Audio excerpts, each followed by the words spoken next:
এই লোকটা যখনই কথা বলার চেষ্টা করে তখন তার মুখের ভেতর থেকে অনেক পাতা বের হতে থাকে, কিন্তু তার পাশে বসে থাকা মহিলাটা কোনো পাতা দেখতে পায় না। সে দ্রুত তার মুখ ঢেকে নেয়, কিন্তু তারপরেও পাতা বের হওয়া বন্ধ হয় না। তখন হঠাৎ করে তার ঘুম ভেঙে যায় আর সে রিয়েলাইজ করে সে এতক্ষণ ধরে একটা দুঃস্বপ্ন দেখছিল। কিন্তু যখন সে জানালা দিয়ে বাইরে তাকায় তখন অবাক হয়ে যায়, কারণ তার বাসার ব্যাকইয়ার্ডে একটা বড় গাছ গজিয়ে গেছে, যেটার আগে কখনো এখানে ছিল না। যখন এই লোকটা কোনো কথা বলে তখন সে গাছ থেকে একটা একটা করে পাতা নিচে ঝরে পড়তে শুরু করে, কিন্তু সে বুঝতে পারে না তার সাথে কি হচ্ছে। তাই সে একজন প্রিস্টকে বাসায় ডেকে নিয়ে আসে। প্রিস্ট জানায়, তোমার জীবন এখন এই গাছের সাথে অ্যাটাচ হয়ে গেছে, তুমি যতই কথা বলবে তত এই গাছ থেকে পাতা ঝরে পড়তে শুরু করবে। যেদিন সবগুলো পাতা শেষ হয়ে যাবে সেদিন তুমিও শেষ হয়ে যাবে। লোকটা এই কথাটা একেবারে বিশ্বাস করে না, তাই সে রেগে গিয়ে I want my baby back, baby back, baby back. I want my baby back ribs.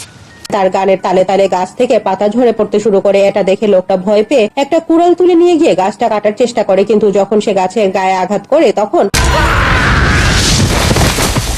আর সে লক্ষ্য করে তার শরীরেও একটা ক্ষত হয়ে গেছে। এখন লোকটা বুঝতে পারে সত্যি সত্যি এই গাছটা তার জীবনের সাথে অ্যাটাচ হয়ে গেছে, তাই সে কথা বলা বন্ধ করে দেয়। সে ইশারা করে বা লিখে তার মনের ভাব সবাইকে বোঝায়, কিন্তু যখন সে রেগে গিয়ে ইশারা করে তখনও গাছ থেকে পাতা ঝরে পড়তে শুরু করে। এখন তার জীবন অনেক কঠিন হয়ে গেছে। একদিন সে তার ছোট বাচ্চাকে নিয়ে প্যারেন্টস ক্লাসে আসে, যেখানে অন্যান্য বাচ্চাদের বাবা মারা রাইমস গাইছিল, কিন্তু লোকটা একটা জায়গায় চুপচাপ বসে সবকিছু দেখছিল। তখন টিচার লোকটাকে একটা রাইমস গাইতে বলে, কিন্তু যখন সে রাইমস গাইতে শুরু করে তখন গাছ থেকে পাতা ঝরে যায়। এটা দেখে লোকটার মন খারাপ হয়ে যায়। এখন সে শুধুমাত্র ইশারা করেই কথা বলতে থাকে। কিন্তু একদিন তার বস এসে ক্লায়েন্টকে এন্টারটেইন করতে বলে, সে অনেক কষ্টে এজন্য রাজি হয়। এদিকে একটা লোক এসে সেই গাছটাতে পানি দেয়। রেস্টুরেন্টে বসে বসে এই লোকটাও ভিজে যেতে শুরু করে। ক্লায়েন্ট এটা দেখে ভয় পেয়ে সেখান থেকে পালিয়ে যায়। বস লোকটাকে অনেক বকা দেয় আর তাকে একটা লাস্ট চান্স দেয়। যখন লোকটা ক্লায়েন্টের সাথে দেখা করার জন্য যায় তখন এদিকে তার বাসায় সেই অদ্ভুত লোকটা গাছে কীটনাশক ছড়িয়ে দেয়, যার ফলে রেস্টুরেন্টে বসে লোকটার মাথা ঘুরতে শুরু করে। সে ভুল করে বসের নাকের ভেতরে চপস্টিক ঢুকিয়ে দেয়,